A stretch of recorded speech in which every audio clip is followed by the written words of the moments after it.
पुलकित Joshi, intelligence department से। Intelligence? देखिए, मैं जानता हूँ कि स्वामी अधिराज की वजह से आप लोग पुलिस के रडार पे हैं, लेकिन अगर आप लोग हमारे साथ थोड़ा कोऑपरेट करेंगे तो मैं आपको इस मुसीबत से बचा सकता हूँ। तो सीरियस से जुड़े जितने भी संदिग्ध थे उन सबको राउंड अप करना शुरू कर दिया है। जल्दी में इन्फॉर्मेशन मिल जाएगी कि किसने ये सब। अभी एक कॉल आया मुझे। कॉलर से टिप मिली है कि अधिराज की जीवन शांति संस्था ने एक बहुत बड़े खून खराबी की प्लानिंग की है और हथियार एक घर में छिपाए गए हैं।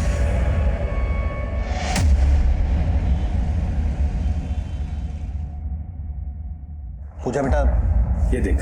अरे भाई, लड़के तो सारे ही सही हैं। तुझे इनमें से कोई लड़का पसंद है तो बता, रिश्ते की बात चलाते हैं फिर।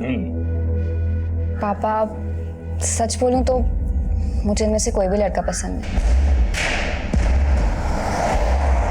मैं बस इतना चाहती हूँ कि मेरा हस्बैंड एक गवर्नमेंट ऑफिसर, स्टेबल जॉब और सिक्योर्ड फ्यूचर। That's it. शादी में बहुत दहेज देना पड़ेगा। हाँ, इसका भाई तो कुछ करता नहीं, सब माँ बाप को ही तो देना पड़ेगा। अरे माँ तुम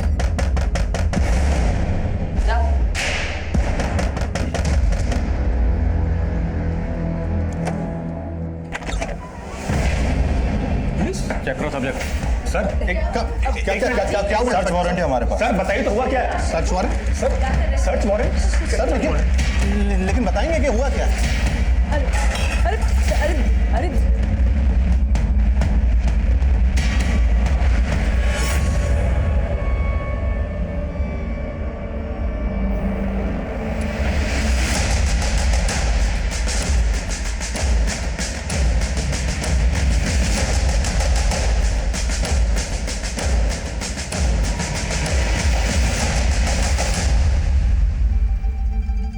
हमारी समझ में कुछ नहीं आ रहा है कि वो हथियार यहाँ कैसे आए।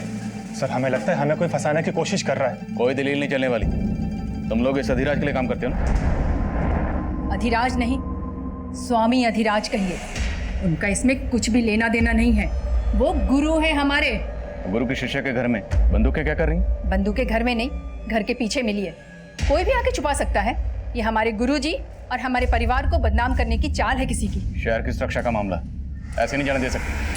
देखे उन्हें। अरे कहाँ? सर, हम लोगों ने कुछ नहीं किया। बुलाओ उनको। अरे ये तो सर पक्का इस फैमिली पर अधिराज का राजयोग चल रहा है, पर वो तो क्लीन चिट लेकर बैठा हुआ है। क्या करें उसका? इनके बयान से वो भी हत्या चढ़ेगा।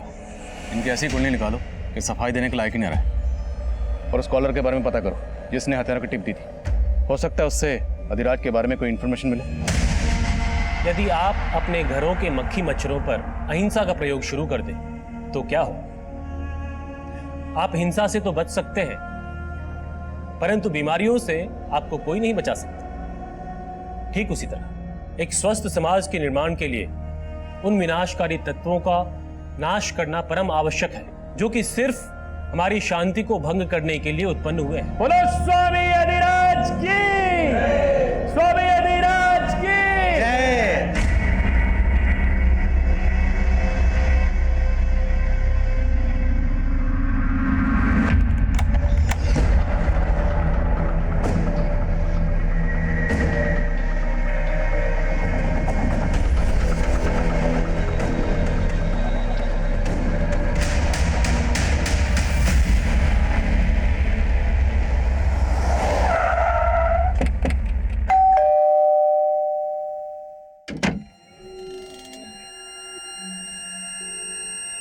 हमें रमेश शुक्ला से मिलना। जी सर बोलिए, मैं रमेश शुक्ला हूँ। रमेश जी, आपने जो फ़ोन करके हमें इन्फॉर्मेशन दी उसके लिए थैंक यू वेरी मच। एक मिनट सर, मैंने आपको कॉल किया? हाँ, आपने तो कॉल किया था मुझे। अच्छा बताइए कि आपको अधिराज की फॉलोअर फैमिली के घर में पिस्तौल्स होने की इन्फॉर्मेशन कहाँ से मिली थी? सर ये क्या बोल रहे हैं आप लोग, मेरी समझ में कुछ नहीं आ रहा है। और मैंने आपको कोई कॉल नहीं किया था। लेकिन मुझे जिस नंबर से कॉल आया वो आपके ही नाम पर इसी एड्रेस पर रजिस्टर्ड है। ये देखिए। सर ये एड्रेस तो मेरा है सर, लेकिन ये नंबर तो मेरा है ही नहीं। लेकिन रमेश जी, 15 दिन पहले ये नंबर आप ही के डॉक्यूमेंट से खरीदा गया। आप इस्तेमाल नहीं कर रहे तो कौन कर सकता है?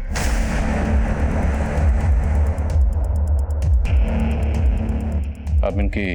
मैं इनकी वाइफ कीर्ति शुक्ला। कीर्ति जी, आप जानते हैं इस नंबर के बारे में? नहीं सर, मुझे इस नंबर के बारे में कुछ नहीं पता। सर हो सकता है ये लोग अधिराज के डर से कुछ ना बोल रहे हो। यादव, ये नंबर 15 दिन पहले खरीदा गया, उसे सिर्फ एक कॉल किया गया और तुम्हें, उसके बाद से ये नंबर बंद है। मामला कुछ और है। तिवारी परिवार के खिलाफ कुछ मिला? सर मैंने चेक किया लेकिन अभी तक कुछ खास नहीं मिला है। और हाँ सर, तिवारी परिवार में वो माता जी निर्मला तिवारी, सिर्फ उनका ही अधिराज के आश्रम में आना जाना है, और वो भी मोबाइल यूज नहीं करती हैं। तो घर के पिछले हिस्से में हथियार हैं, ये सिर्फ निर्मला देवी को पता होगा या पूरे परिवार को? या कहीं ऐसा तो नहीं कोई वाकई उन्हें फंसाने की कोशिश कर रहा है? और ये रमेश और उसकी बीवी कुछ ठीक नहीं लग रहे, इनके बारे में पता करो, हो सकता है कुछ छुपा रहे हैं। सबूतों के अभाव में तिवारी परिवार को जमानत मिल गई, पर हमें लग रहा था कि तिवारी परिवार सिर्फ मोहरा था।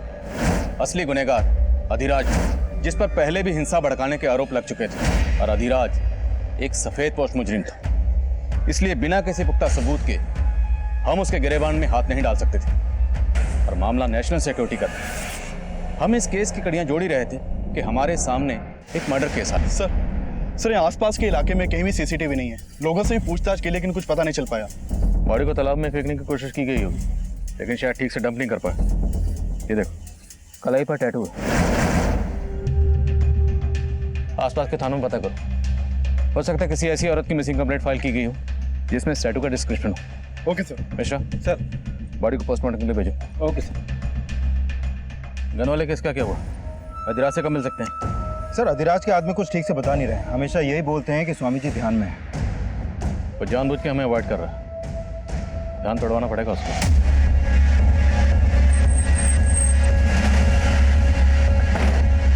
कहिए। अधिराज से मिलना।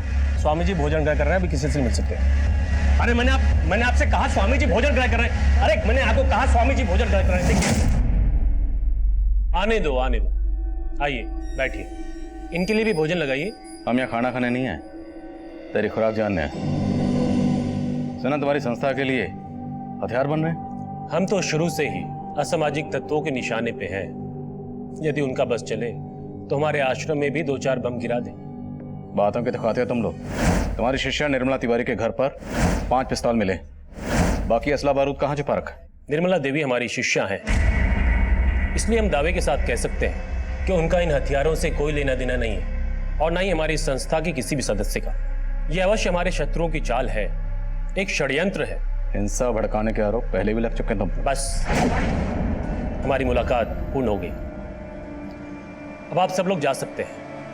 और ध्यान रहे इंस्पेक्टर, अगली बार जब आप आए तो अपने साथ अनुमति लेके आइएगा, वरना आप तो जानते ही हैं हमारे भक्तजन क्या क्या कर सकते हैं। हम तो जानते हैं कि तुम्हारे भक्तजन क्या क्या कर सकते हैं, लेकिन शायद तुम नहीं जानते कि हम क्या कर सकते हैं। अब आप कहाँ जा रही हैं? गुरुजी से मिलने। बात तुम्हारे आगे तो हाथ जोड़ रहे हैं हम। इतना सब कुछ हो गया घर में, लेकिन गुरुजी गुरुजी ने हमेशा हमारा भला चाहा है, और आगे भी हमारी नैया वही पार लगाएंगे। माँ जी, नैया डूब रही है, अब तो स्वामी जी की पतवार छोड़ दो।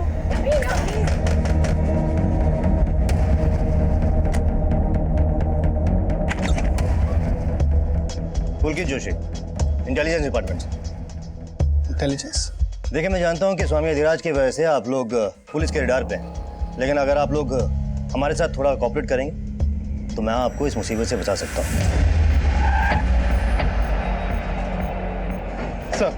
सर, जिस औरत की लाश हमें तालाब के पास मिली थी, कानपुर के किसी भी थाने में उसकी मिसिंग कंप्लेंट फाइल नहीं हुई है। कानपुर के बाहर पता करो। Okay sir. सर, मैंने रमेश शुक्ला और कीर्ति शुक्ला इन दोनों के कॉल रिकॉर्ड चेक किए। सर, इस कीर्ति शुक्ला का निर्मला तिवारी के पोते सुदीप से अफेयर का इंडिकेशन मिला है। मतलब तिवारी परिवार और शुक्ला परिवार में कोई ना कोई कनेक्शन जरूर है। रमेश शुक्ला के नाम से जो सिम खरीदा गया, उससे ये टिप मिलना कि तिवारी परिवार के घर में हथियार हैं, इसका स्वामी अधिराज या उसकी संस्था से कोई ना कोई ताल्लुक जरूर है, जो ये दोनों फैमिलीज हमसे छुपा रही हैं।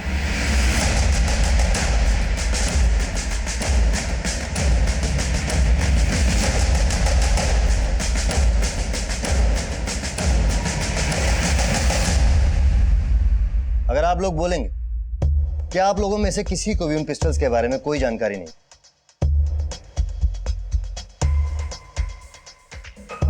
तो इस बात का विश्वास तो मैं भी नहीं करूं। लेकिन सर, हकीकत तो यही है कि हमारा उन हथियारों से कोई लेना देना नहीं है। रमेश शुक्ला और उसकी बीवी कीर्ति शुक्ला, उनका किससे लेना देना है? देखिए, मैं अच्छी तरह जानता हूं कि आप लोग स्वामी आदिराज के राजदार हो और यहाँ आने से पहले आप लोगों के बारे में मैंने सारी इन्फॉर्मेशन इकट्ठा की। अगर आप लोग किसी भी पचड़े में नहीं पड़ना चाहते तो जैसा मैं कहता हूँ वैसे कीजिए। जब भी इस तरह के केसेस सामने आते हैं तो स्टेट पुलिस के अलावा सेंट्रल एजेंसीज की भी उन पर नजर रहती है। आईडी सेंट्रल गवर्नमेंट के लिए काम करती है, जो कभी कभी स्टेट पुलिस को बाईपास करके अपनी इन्वेस्टिगेशन करती है, जिसकी भनक हमें भी नहीं होती। पुलकित जोशी और तिवारी परिवार की मुलाकात के बारे में हमें कुछ नहीं पता था। दरअसल उस वक्त इस केस में ऐसा बहुत कुछ हो रहा था जो हमारी नजरों के परे था।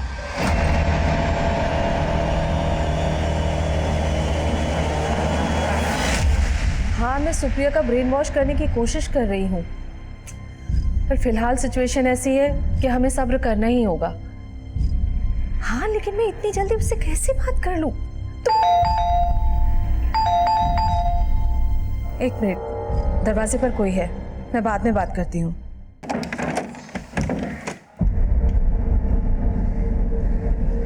कहाँ थी तू?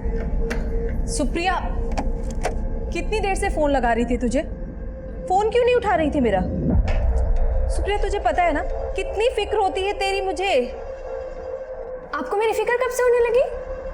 आपका तो सारा टेंशन कहीं और ही है। सुप्रिया देख, प्लीज मुझे ना बच्चे की तरह बहलाना बंद कीजिए।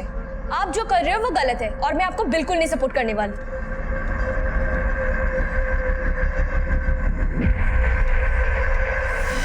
सर देखिए, कोई गलतफहमी हुई है आपको। सर देखिए, हम मानते हैं कि कीर्ति से हमारी फोन पर बातचीत होती थी, लेकिन पहले हमको आइडिया नहीं था कि वो इस हद तक जा सकती है। अब तो हमको पक्का यकीन हो रहा है कि ये सब उसी की करतूत है। क्यों? ऐसा क्या था? कीर्ति ऐसा क्यों करेगी? सर, कीर्ति से हमारा कांटेक्ट एक सोशल नेटवर्किंग साइट पे हुआ था। वो अपनी लाइफ से बहुत ही डिप्रेस्ड थी। फिर तो हमारी बातचीत होती थी सिर्फ, लेकिन उसके बाद हम मिलने भी लगे थे। रमेश से शादी करना मेरी जिंदगी की सबसे बड़ी गलती थी सुदीप। वो बहुत डोमिनेटिंग है, आए दिन मुझ पे हाथ उठाता। मैं तो परेशान हो गई हूँ उससे। तुम मुझसे डिवोर्स दे दो। देखो, मैं तुमसे शादी करने के लिए तैयार हूँ, अगर तुम हाँ कहो तो। सर, मैंने सोचा भी नहीं था कि वो मेरा प्रपोजल ठुकरा देगी। उसका तो इंटेंशन सिर्फ फिजिकल रिलेशन बनाने में था, इसीलिए मैं उसको अवॉइड करना शुरू कर दिया। लेकिन उसे तो ये भी बर्दाश्त नहीं हुआ। सुदीप, तुम मुझे अवॉइड करके बहुत बड़ी गलती कर रहे हो। गलती तुम्हारे करीब आकर की थी मैंने, लेकिन अब सब खत्म हो चुका है। आइंदा मेरा रास्ता रोकने की कोशिश मत करना। तुमने मुझे समझ क्या रखा है सुदीप? अब देखो मैं तुम्हारा क्या करती हूँ। सर, जरूर उस कीर्ति नहीं हमारे घर में हथियार छुपवा करके ये पुलिस केस में हम सबको फंसा करके हमसे बदला लिया है। कि उसने क्या किया वो हम देख लेंगे। तुम ये बताओ, तुम्हारे और कीर्ति के अफेयर के बारे में कीर्ति के हस्बैंड को पता था? नहीं सर, मुझे कोई आइडिया नहीं है कि कीर्ति का किसी के साथ अफेयर था। तुम्हें तो ये भी आइडिया नहीं कि तुमने अपने ही नंबर से फ़ोन करके मुझे टिप दी थी। सुदीप और उसकी फैमिली को फंसाकर अपना बदला लेना चाहते थे। सर, मैं आपको पहले भी बोल चुका हूँ कि मैं उस नंबर के बारे में कुछ नहीं जानता। और वो हथियार जो सुदीप के घर में छिपाए गए, उसके बारे में भी कुछ नहीं मालूम? नहीं सर, मेरा इन सब से कोई लेना देना नहीं है। तो फिर किसका लेना देना है? तुम्हारी बीवी का? नहीं सर, मुझे उस नंबर के बारे में कुछ नहीं पता। तुम्हारे पति के डॉक्यूमेंट्स तुम्हारे अलावा और किसके हाथ लग सकते हैं? अब या तो तुम कुछ छुपा रही हो या तुम्हारा पति। तुम्हारा पति जानता है ना तुम्हारे और सुदीप के अफेयर के बारे में? नहीं सर, रमेश को कुछ नहीं पता। और रही बात सुदीप की, तो वो भी कोई दूध का धुला नहीं है। वो मुझसे शादी सिर्फ इसलिए करना चाहता था क्योंकि उसकी पूरी नज़र मेरी जायदाद पर थी। वो मुझसे शादी करके अपनी बहन के लिए दहेज का बंदोबस्त कर रहा था। सर, ये रमेश भी अपनी बीवी के लवर से बदला लेने के लिए उसको फंसवा सकता है। और ये भी हो सकता है कि कीर्ति वाकई में सुदीप के लिए ऑब्सेस्ड हो, पर सुदीप ने उसे घास नहीं डाली, इसलिए उसने बदला लेने के लिए सोचा। हो सकता है सुदीप ऑब्सेस्ड हो, कीर्ति ने उसकी इंटेंशन भाप ली हो और ये सुदीप कीर्ति को धमका रहा हो। स्वामी अधिराज की संस्था से हथियार जुटाना उसके लिए मुश्किल नहीं है। लेकिन सर, अगर ऐसा है तो रमेश इस बात से इनकार क्यों करेगा कि उसकी आईडी से लिए गए नंबर से उसने फोन करके कोई टिप नहीं दी? तो मतलब कोई चौथा है जिसका गेम इन दोनों फैमिलीज को फंसाना है।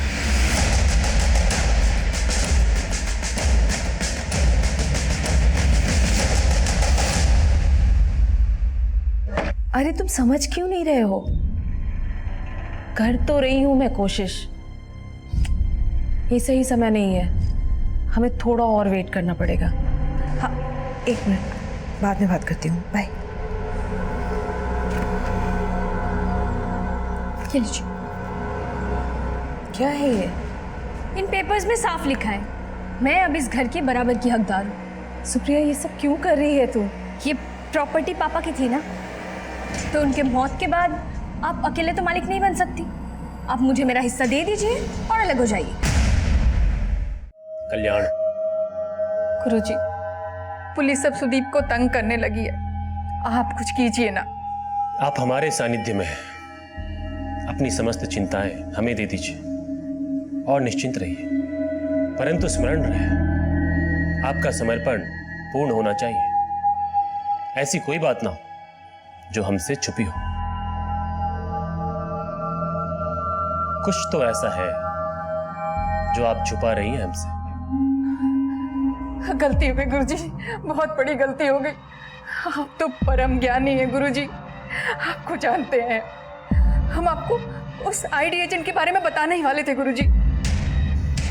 ID agent? कौन आईडी एजेंट? देखिए, मैं जानता हूँ कि आपकी दादी अधिराज के खिलाफ नहीं जाएगी और ना ही आपके परिवार में से कोई इसके खिलाफ जाएगा, और उसका खामियाजा आप अच्छी तरह भुगत चुकी हैं। पर हम गलत नहीं है। मैं जानता हूँ, लेकिन अधिराज 100% गलत है। देखिए, अभी तो उसका हथियारों का ही कनेक्शन आपके परिवार से मिला। अगर अब भी आप लोगों ने मेरी बात नहीं मानी तो आप लोगों को कोई बचा नहीं पाएगा। पर इसमें मैं क्या कर सकती हूँ? मेरी बात कोई नहीं सुनेगा। आपका घर इसी गली में है ना? जी। देखिए, सवाल सिर्फ आपकी बदनामी का नहीं है, नेशनल सिक्योरिटी का सवाल, जो मैं आपकी फैमिली से एक्सपेक्ट करता हूँ। क्या मैं आपसे एक्सपेक्ट कर सकता हूँ? मैं क्या कर सकती हूँ? अगर आप आईडी की मदद करेंगे तो मैं आपको जरूर बताऊंगा कि आपको क्या करना होगा।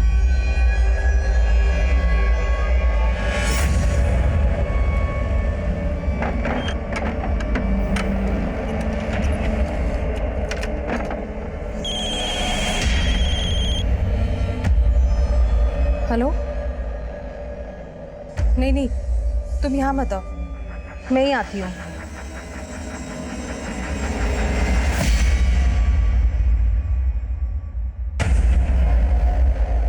सर, इस औरत की पोस्टमार्टम रिपोर्ट के मुताबिक इसकी उम्र 25 से 28 साल के बीच की होगी, लेकिन सर कानपुर और उसके आसपास के एरिया में इस उम्र की औरत की कोई भी मिसिंग कंप्लेंट दर्ज नहीं हुई है। पर मौत की वजह है सफोकेशन। यस सर, और इस औरत की बॉडी पर कोई भी एक्सटर्नल इंजरी के साइन नहीं मिले हैं। इसकी मौत दम घुटने से ही हुई है। और हाँ सर, एक बात और, इस रिपोर्ट के मुताबिक ये औरत 1 महीना प्रेग्नेंट थी। प्रेग्नेंट?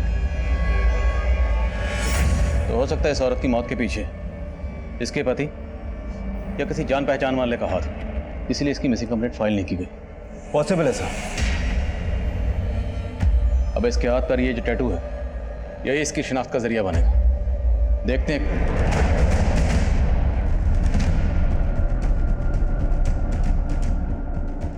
आई थिंक ये टैटू मैंने कहीं और भी देखा है।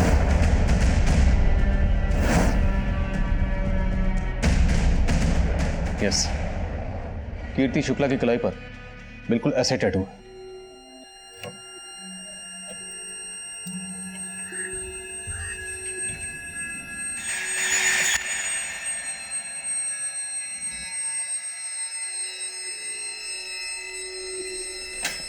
रमेश, क्या ये सब? रमेश, मैं तुम्हें बताने ही वाली थी। क्या बताने वाली थी? बेवकूफ समझ के रखा है तुमने मुझे? आखिर दिखा दी तुमने अपनी जात। पहले खुद आईना देखो, तुम्हारी जात क्या है मालूम है मुझे। पता नहीं रोज कितनी लड़कियों के साथ जाकर सोते हो। रमेश, हाथ उठाना मुझे भी आता है। आज गलती कर दी, आइंदा मत करना।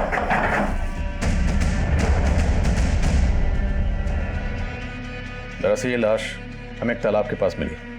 आप पहचानती हैं इसे? नहीं सर। इसे जानते हो सकता है तुमने इस लड़की को अपनी वाइफ कीर्ति के साथ कभी देखा हो। नहीं सर, मैंने इसे कभी नहीं देखा। पर आप ये सब मुझसे क्यों पूछ रहे हैं? क्योंकि इस औरत की कलाई पर बिल्कुल वैसे ही टैटू है जैसा आपकी कलाई पर। हाथ दिखाई। ये देखिए। फर्क सिर्फ इतना है कि इस औरत के हाथ में जो टैटू है उसमें ए लिखा है और आपके के। ये टैटू आपने कहाँ से बनवाया? याद नहीं है, बहुत टाइम हो गया है। याद नहीं मतलब? ये टैटू आपने कहाँ से बनवाया, आपको याद नहीं? हाँ सर, याद आया, गुलमोहर मार्केट से। गुलमोहर मार्केट में कहाँ से? शायद परम गैलरी। पता करो, शायद इस औरत ने भी वहीं से टैटू बनवाया हो जहाँ से कीर्ति ने बनवाया। और इस कीर्ति के कॉल रिकॉर्ड्स एक बार फिर से स्टडी करो। हो सकता है कीर्ति इस औरत को जानती हो और हमसे छुपा रही। Okay sir.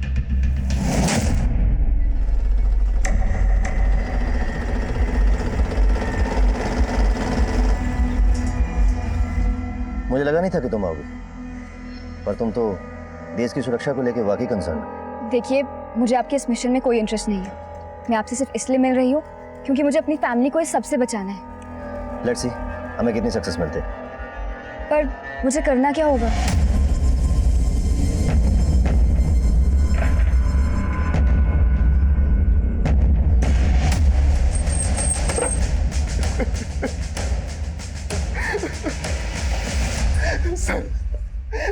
सर जब मैं घर आया तो दरवाजा लॉक था।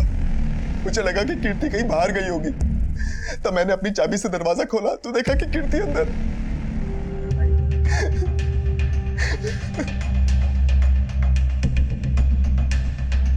गोली आर पार हो गई, पॉइंट ब्लैंक रेंज से शूट किया गया। तेरे लॉक तो एकदम ठीक है। मतलब घर में फोर्स एंट्री का कोई निशान नहीं, लेकिन रमेश कह रहा था जब वो बाहर से आया तो ये लॉक बंद था। सर रमेश ने बताया कि ये चाबी कीर्ति की है जो घर से मिली, और ये चाबी रमेश की। कहीं रमेश दो चाबियों की कहानी तो नहीं बना रहा? नहीं सर, मैं झूठ नहीं बोल रहा। तो तुम्हारे और कीर्ति के अलावा ऐसा कौन हो सकता है जिसके पास तुम्हारे घर की चाबी होगी? क्योंकि घर में कोई जबरदस्ती नहीं घुसा, बाकायदा ताला खोल के घुसा। सर आपको तो पता ही है कि कीर्ति का सुदीप के साथ। सर हो सकता है कि कीर्ति ने शायद सुदीप को घर की दूसरी चाबी दे रखी हो। सर जाहिर है कि ये सुदीप पे शक जताएगा, और घर के आसपास कोई सीसीटीवी भी नहीं है। लेकिन मैं खबरियों से पता करवाता हूँ कि मर्डर के वक्त ये दोनों कहाँ थे। एक हफ्ता पहले जिस औरत की लाश मिली थी उसकी कलाई पर ठीक वैसे टैटू था जैसा कीर्ति की कलाई पर, पर अभी तक ना उस औरत की शिनाख्त हो पाई है और ना ही ये पता चल पाया कि वो टैटू कहाँ से बनवाया गया। दोनों के कत्ल के पीछे कोई ना कोई कॉमन कनेक्शन जरूर है।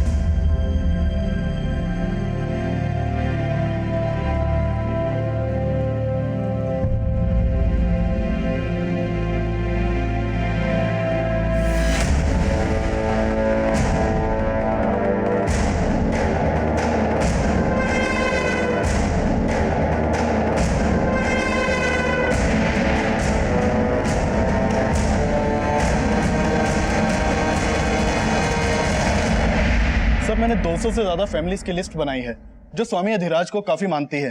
सब पर नजर रखो, किसी पर भी जरा सा शक हो तो उठा लो। Okay sir. सर कीर्ति की बॉडी में जो बुलेट मिली थी उसकी बैलिस्टिक रिपोर्ट आ गई है। जिस पिस्तौल से कीर्ति को मारा गया वो उसी तरह की पिस्तौल थी जो तिवारी परिवार के घर से मिली। हमें क्या लेना देना उस औरत से? अरे ऐसी औरत का तो मर जाना ही अच्छा था। हाँ लेकिन अब कीर्ति की मौत के बाद पुलिस फिर से हमारा जीना आराम कर देगी, उसका क्या? हमारा जीना क्यों हराम करेगी? आखिर हमने क्या किया है? हेलो, तुम्हारे भाई को पुलिस ने अरेस्ट कर लिया ना, लेकिन तुम तो कह रही थी कि तुम्हारी पूरी फैमिली इनोसेंट है। ये आप क्या कह रहे हैं सर? मेरा भाई घर पे ही है, अरेस्ट नहीं हुआ है।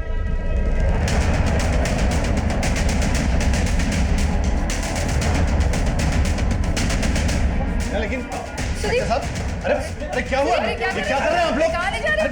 कहाँ ले जा रहे हैं साहब? अरे सुन,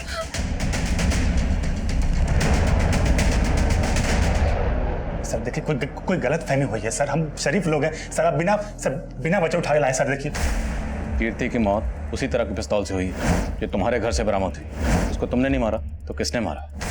सर मुझे क्या पता होगा उसको किसने मारा है। आप लोग मुझे इस तरह से परेशान नहीं कर सकते।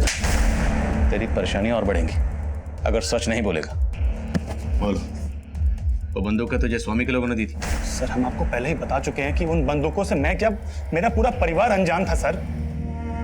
गुरुजी हमारे पोते सुदीप को बचा लीजिए गुरुजी, हम तो कुछ भी कर सकते हैं।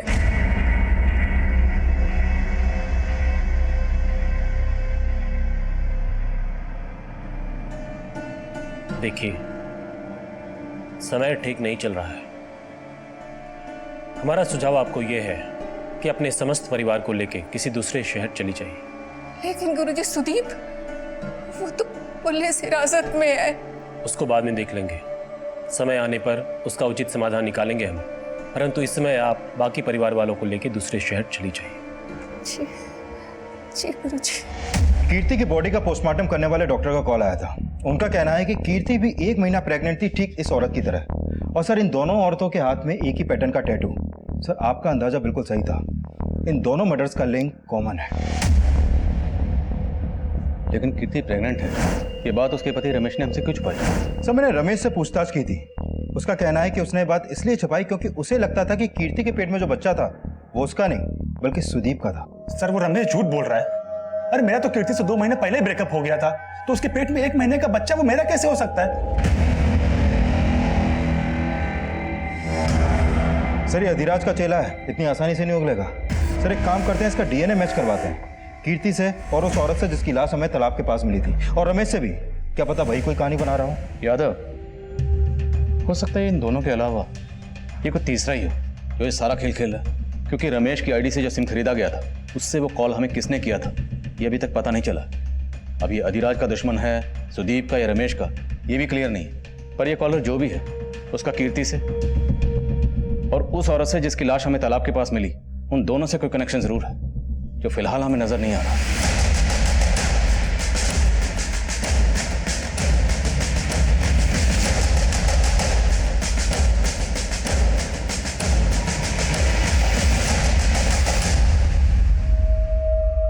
संभाल के लेके जाना और ऐसी जगह छुपाना कि किसी को भनक न लगे। पुलिस ने मुस्तैदी बढ़ा दी है। अधिराज के फॉलोअर्स में से हमने इसे 0 डाउन किया है। इसी ने तुम्हारे घर पे हथियार रखवाए थे। ये तो गौतम जी है, अधिराज जी के महंत। आश्रम के अलावा इसके किसी और ठिकाने का पता है तुम्हें? सर, हमने अधिराज के लोगों में से इस गौतम को 0 डाउन किया है। सर, खबरियों से पता चला है कि मेरठ से खरीदे गए हथियारों की डील के वक्त ये गौतम भी वहां मौजूद था। सर, इस गौतम का आश्रम के अलावा एक और ठिकाने का पता चला है। उठाओ इस गौतम। Okay sir.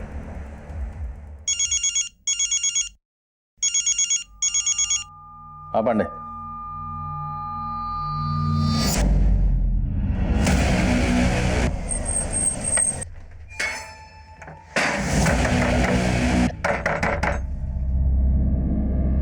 आसपास देखो, लगता है घर में नहीं है, शायद किसी ने देखा हो।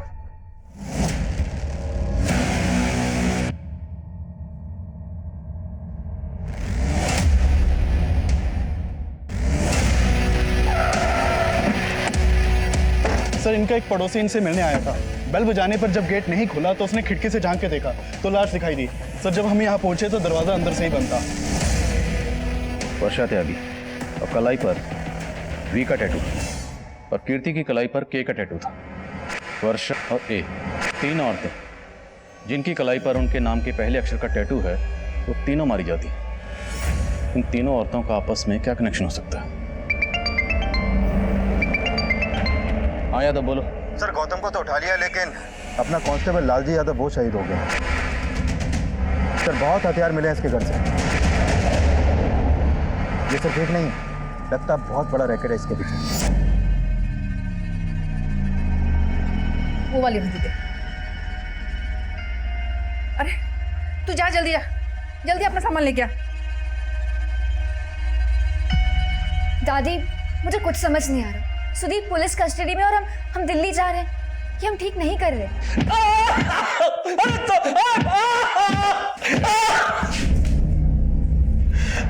अब बोलेगा? बोल, किसने मारा? मानते हैं कि उस हवलदार को हमने मारा साहब, लेकिन उस औरत को नहीं मारा साहब। बोल, किसने मारा? इन औरतों के पेट में किसका बच्चा था? तेरा या तेरे स्वामी का? नहीं स्वामी जी का और ना ही हमारा। ये जो 3 औरतें मारी गई हैं ना, इस टैटू का तुझसे या तेरे उस स्वामी से क्या ताल्लुक है? बोल। ADK कोड है कोई? क्या मतलब है इसका? हमें नहीं मालूम ये क्या है, और इन औरतों से हमारा कोई संबंध नहीं है, और हमने इन्हें नहीं मारा है सर। तेरे घर में जो बंदूकें मिली हैं वो दिवाली पे आतिशबाजी के लिए रखी थी, ऐसे नहीं मानेगा। वॉश करो जरा इसे।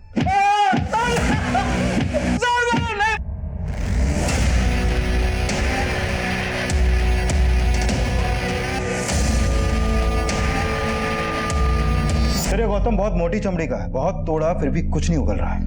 सर एक काम करें, इसके स्वामी अधिराज को उठाएं। नहीं यादव, इस अधिराज को बिना पुख्ता सबूत के उठाना ठीक नहीं होगा। इसके फॉलोअर हंगामा करेंगे। सही वक्त का इंतजार। सर वर्षा के घर पे जो मोबाइल मिला था उसे ऑन किया। वर्षा के नंबर से आखिरी कॉल विक्रांत नाम के आदमी को किया गया था। सर इस वर्षा और विक्रांत के बीच में काफी लंबी बातें होती थी, लेकिन अभी विक्रांत का नंबर बंद है। वर्षा की बेटी? तो वर्षा की बेटी सुप्रिया का नंबर भी फोन में सेव था। उसे फोन किया तो उसने बताया कि वो जयपुर में है और वो यहाँ आ रही है। वर्षा ने जिसे लास्ट कॉल किया, क्या नाम बताया? सर विक्रांत। विक्रांत मतलब V for Varsha, V for Vikrant. और वर्षा की कलाई में जो टैटू था उसमें वी लिखा था। आपका मतलब इन टैटू वाली औरतों की कलाई पे लिखा ये अल्फाबेट इनके नाम से नहीं बल्कि इनसे जुड़े दूसरे लोगों के हैं, जिनके नाम भी इन्हीं के नाम के पहले अक्षर से शुरू होते हैं। यादव कहानी कुछ भी हो सकती है। इस कीर्ति के फोन में जितने भी नाम के से सेव्ड है, सबकी लिस्ट बनाओ, सबके बारे में पता करो और ये भी पता करो कि ये विक्रांत का फोन कौन से एड्रेस पर रजिस्टर्ड है। सर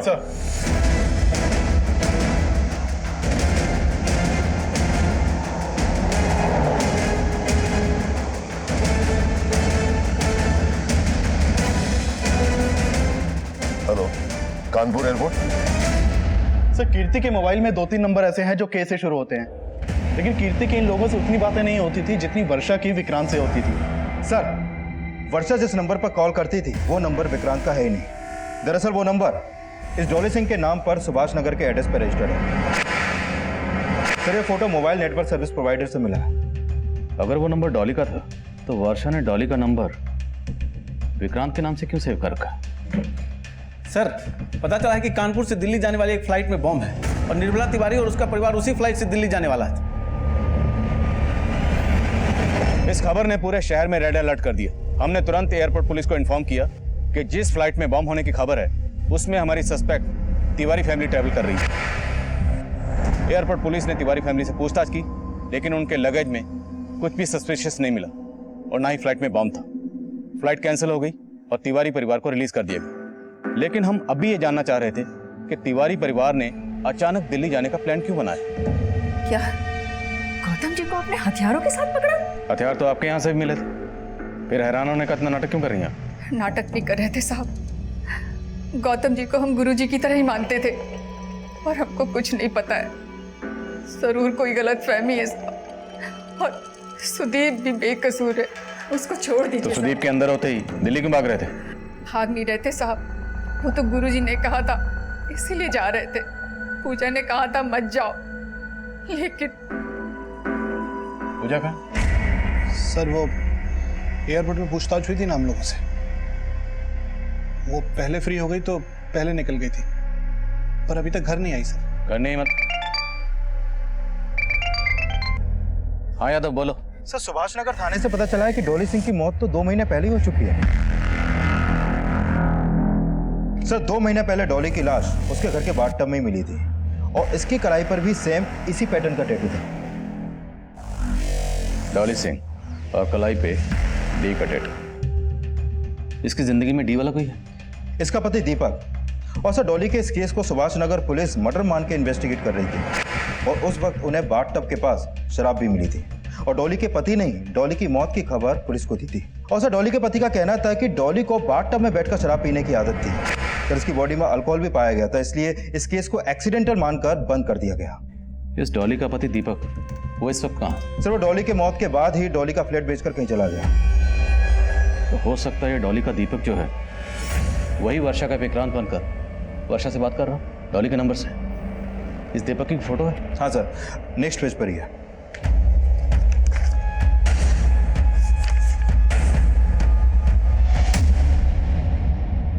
सर मैंने मम्मी को बोला था कि अब विक्रांत से दूर रहो, वो अच्छा आदमी नहीं है।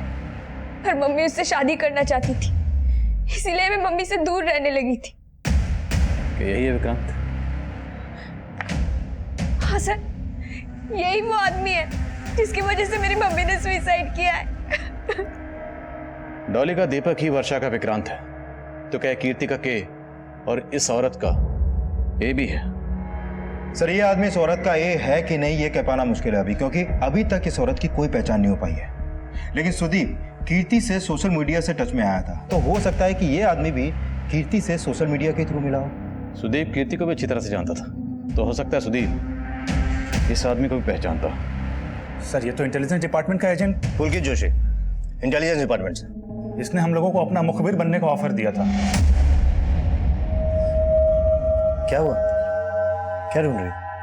वो मेरा फोन नहीं मिल रहा है, शायद आपकी गाड़ी में रह गया होगा। हो, एक्चुअली कार तो मैंने सर्विसिंग के लिए भेज दी, पर यू डोंट वरी, जैसी कार आएगी तुम्हारा फोन भी मिल जाएगा। ये आपके हाथ में टैटू मशीन है ना? एक्चुअली टैटू बनाना मेरी हॉबी है। क्या मैं तुम्हारे हाथ पे टैटू बना सकता हूँ? सर, पूजा अभी तक घर नहीं पहुंची और उसका फोन भी बंद आ रहा है। मतलब ये पुलकित अब पूजा का पी बन के है। उसका अगला टारगेट पूजा है। यादव, पूजा की लोकेशन ट्रैक करो, पता करो कि उसका फोन कहाँ स्विच ऑफ हुआ। हमें पूजा को बचाना है। Okay sir.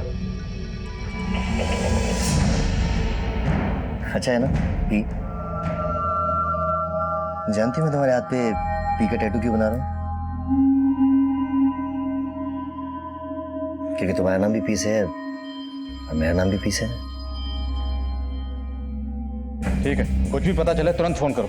सर, पूजा का फोन अभी लक्ष्मी नगर में बंद हुआ है और जिस नंबर पे उसने लास्ट कॉल की थी वो भी अभी लक्ष्मी नगर में एक्टिव है। सर, वो नंबर अदिति बिस्ट के नाम पे रजिस्टर्ड है और ये वही औरत है जिसकी लाश हमें तालाब के पास मिली थी।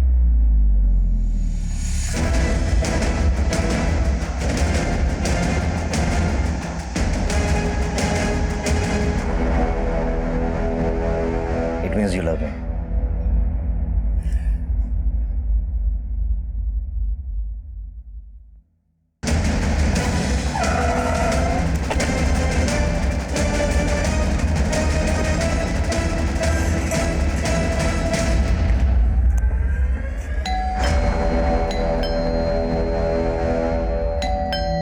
एक सेकंड।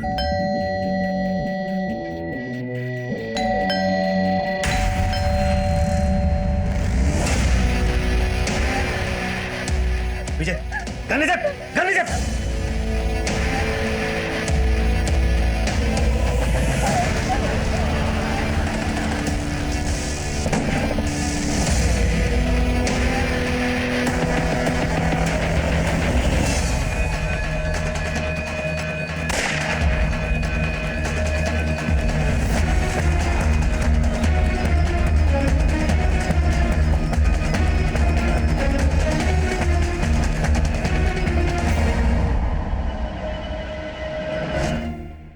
डॉली, अदिति, कीर्ति, वर्षा और अब पूजा।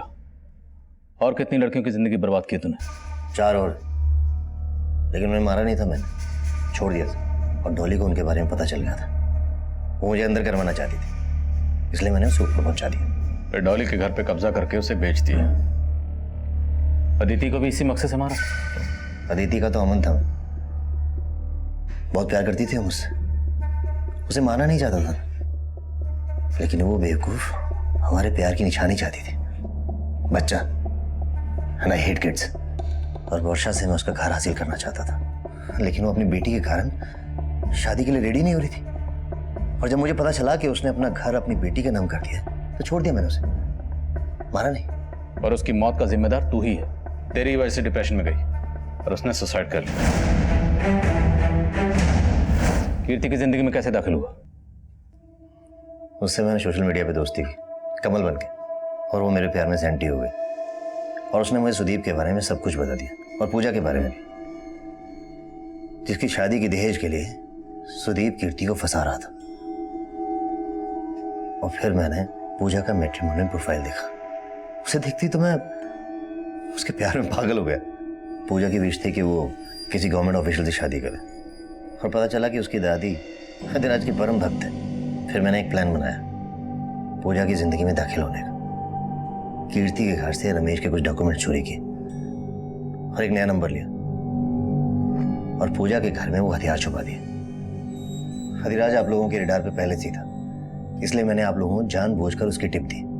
हेलो पुलिस स्टेशन, मैं आपको कुछ हथियारों के बारे में बताना चाहता हूँ। और पूजा का परिवार फंस गया, और मौका मिलते ही मैं उनके परिवार से इंटेलिजेंस डिपार्टमेंट का एजेंट बन के मिला। पुलकित जोशी, इंटेलिजेंस डिपार्टमेंट से। मेरा मकसद सिर्फ पूजा को इम्प्रेस करना था, लेकिन इसी बीच आपने कीर्ति को अदिति की फोटो दिखा दी और उसे मुझ पे शक हो गया। मुझे उसे मारना पड़ा। फ्लाइट में बम होने की खबर तूने दी थी ना? हाँ, तो क्या गलत किया मैंने? वो मुझे छोड़ के अपने परिवार के साथ दिल्ली जा रही थी। कानपुर एयरपोर्ट, कानपुर से दिल्ली जाने वाली फ्लाइट ARD 457 में बम। अब पूजा का अंजाम भी वही होता जो बाकियों का हुआ। ये तो किस्मत अच्छी थी उसकी, बच गई। अब सलाखों के पीछे जाएगा ना तो जिंदगी के लिए तरसेगा और एंड में तुझे मिलेगी फांसी।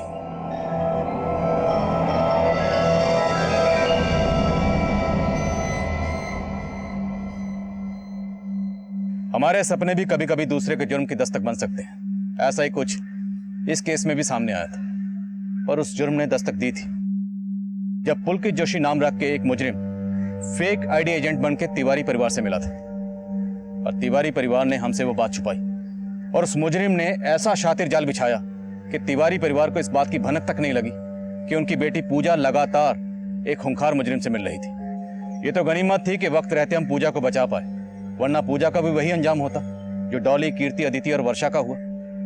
लेकिन स्वामी अधिराज और उनकी संस्था का इन जुर्मों से कोई ताल्लुक नहीं था। उनकी संस्था से जुड़े गौतम ने संस्था के बाहर रहकर हथियारों की खरीद फरोख्त की थी। वो अब न्यायिक हिरासत में है और कई नाम रखने वाले पुलकित जोशी का असली नाम जगबीर सिंह है। उस पर हत्या, धोखाधड़ी और आपराधिक साजिश का मुकदमा चल रहा है जिसका फैसला आना भी बाकी है।